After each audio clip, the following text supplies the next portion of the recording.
రాజకీయ పార్టీలన్నీ ఏదో ఒక ట్రస్ట్ పేరుతో ఆర్థిక లావాదేవీలు జరుపుతూ ఉంటాయి. లాభాపేక్ష లేని స్వచ్ఛంద సంస్థల మాదిరి రాజకీయ పార్టీలు లాభ నష్టాల ఖాతాలను నిర్వహించవు. ఇదే వాటికి కలిసి వచ్చే అంశం.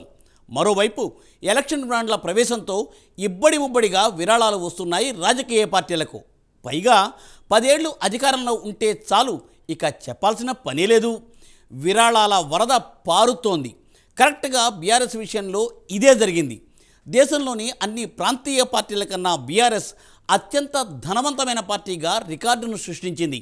విరాళాలు, నిధుల విషయంలో జాతీయ పార్టీలతో పోటీ పడుతోంది బీఆర్ఎస్.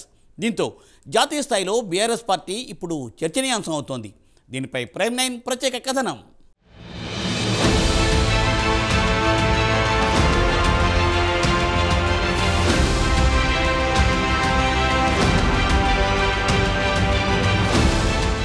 విరాళాలు, ఆస్తులకు సంబంధించి బీఆర్ఎస్ పార్టీ రికార్డు సృష్టిస్తోంది.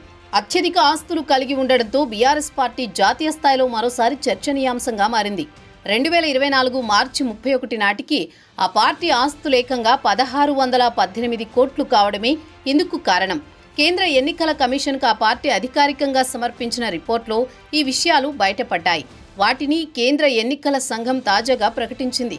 దీని ప్రకారం పార్టీ వద్ద బ్యాంకు బ్యాలెన్స్ 1110 కోట్లు ఉంది. 2023-24 ఆర్థిక సంవత్సరంలో విరాళాల ద్వారా 580.52 కోట్లు రాగా, బ్యాంకుల్లో ఫిక్స్డ్ డిపాజిట్ల ద్వారా మరో 101.76 కోట్లు ఆదాయం వచ్చాయి. మొత్తంగా 685.5 కోట్ల రూపాయలు ఆదాయంగా చూపించారు. అందులో 254 కోట్లు ఖర్చు చేశారు. 2023 మార్చి 31 నాటికి పార్టీ వద్ద డబ్బులు 680.20 కోట్లు ఉండగా, 2024 మార్చి 31 నాటికి మరో 430 కోట్లు అదనంగా చేరాయి. దీంతో ఆ పార్టీ బ్యాంక్ బ్యాలెన్స్ 1110 కోట్లకు చేరింది. తెలంగాణలో 2023 నవంబర్లో జరిగిన ఎన్నికల్లో పోటీ చేసిన బీఆర్ఎస్ దాదాపు 197 కోట్లు ఖర్చు చేసినట్లు ఆడిట్ రిపోర్ట్లో పేర్కొంది. ఇవి కేవలం అధికారిక లెక్కలు మాత్రమే.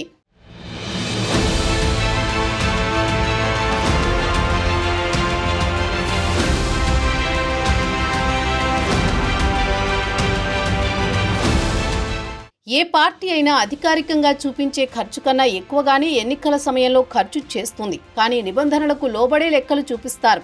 బీఆర్ఎస్ కూడా అంతేనని, వాస్తవంగా ఖర్చిందుకు 10 ఉన్నదనే ఆరోపణలు వినిపిస్తున్నాయి. ఒక్కో అభ్యర్థి 40 లక్షల చెక్కులను ఎన్నికల ఖర్చు కోసం అందజేసింది. ఇలా సుమారు 47 కోట్లను అభ్యర్థులకు అందించింది. వీటితో పాటుగా ఎన్నికల బహిరంగ సభల కోసం 30 కోట్ల వరకు ఖర్చు చేసినట్లు పేర్కొంది. వివిధ పత్రికలు, టీవీలు, ఇతర రకాల ప్రకటనల కోసం 75 కోట్లను వెచ్చించినట్లు చూపించింది. క్యాంపెయిన్ పబ్లిసిటీ కోసం మరో 42 కోట్లను ఖర్చు చేసినట్లు లెక్కలు చూపింది. ఇలా మొత్తంగా అసెంబ్లీ ఎన్నికల్లో 197.55 కోట్లను ఖర్చు చేసినట్లుగా ఎన్నికల కమిషన్కు అధికారికంగా తెలిపింది. ఇదే క్రమంలో కాంగ్రెస్ పార్టీకి జాతీయ స్థాయిలో 2023-24లో వచ్చిన ఆదాయం 289 కోట్లు మాత్రమే. కానీ బీఆర్ఎస్కు మాత్రం 2023-24లో ఆర్థిక సంవత్సరంలో విరాళాల ద్వారా 580.52 కోట్లు వచ్చాయి.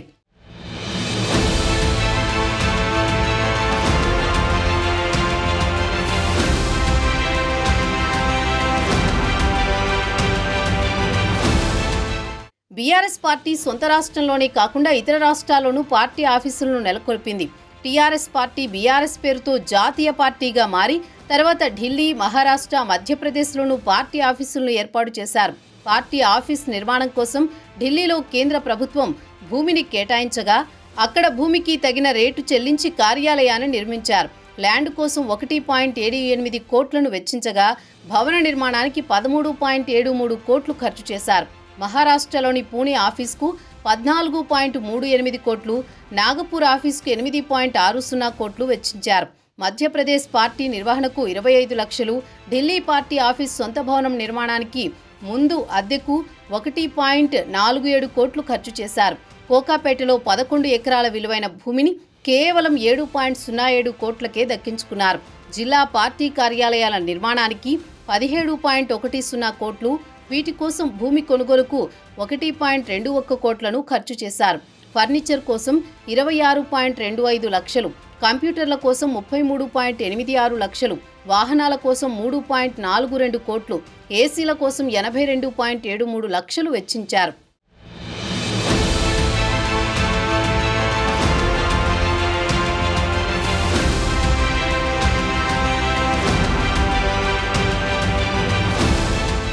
పదేళ్లు వరుసగా అధికారంలో ఉండడంతో బీఆర్ఎస్ పార్టీకి కార్పొరేట్ సంస్థల నుంచి ఇబ్బడి ముబ్బడిగా విరాళాలు వచ్చి పడ్డాయి. దీంతో దేశంలోనే ప్రాంతీయ పార్టీల కన్నా అత్యంత ధనిక పార్టీగా గుర్తింపు పొందింది. విరాళాలు, ఆస్తుల విషయంలో జాతీయ పార్టీలతో పోటీ పడుతోంది బీఆర్ఎస్. 2023-24లలో ప్రాంతీయ పార్టీలలో ఎలక్టోరల్ ట్రస్ట్ ఫండ్ల ద్వారా 85 కోట్లను పొందింది. ఈ మార్గంలో అత్యధిక విరాళాలు పొందిన పార్టీగా బీఆర్ఎస్ నిలిచింది. మొత్తం ఒకే ట్రస్ట్ ప్రూడెంట్ నుంచి వచ్చింది. రాజ్యసభలో బీఆర్ఎస్ ఎంపీ హెటెరో గ్రూప్ కంపెనీలు చైర్మన్ బండి పార్థసారథిరెడ్డి నడుపుతున్న కంపెనీల నుండి కనీసం 70 కోట్లు అందుకుంది. ఎలక్టోరల్ ట్రస్ట్ ఫండ్ల ద్వారా విరాళాలు స్వీకరించిన పార్టీలలో దేశంలోనే బీజేపీ మొదటి స్థానంలో ఉంది. 856 కోట్ల రూపాయలు ఎలక్టోరల్ బాండ్ల ద్వారా విరాళాలొచ్చాయి. కాంగ్రెస్కు 157 కోట్ల విరాళాలతో రెండవ అతిపెద్ద లబ్ధిదారుగా నిలిచింది. ఇదే క్రమంలో ఎలక్టోరల్ ట్రస్ట్ ఫండ్ల ద్వారా 85 కోట్ల విరాళం స్వీకరించిన బీఆర్ఎస్ మూడవ స్థానంలో నిలిచింది. వరుసగా 2 సంవత్సరాల నుంచి అత్యధిక విరాళాలు స్వీకరించిన పార్టీగా బీఆర్ఎస్ రికార్డు సృష్టించింది. ఈసారి అధికారంలో లేదు కనుక ఏమాత్రం విరాళాలు వస్తాయో చూడాలి మరి.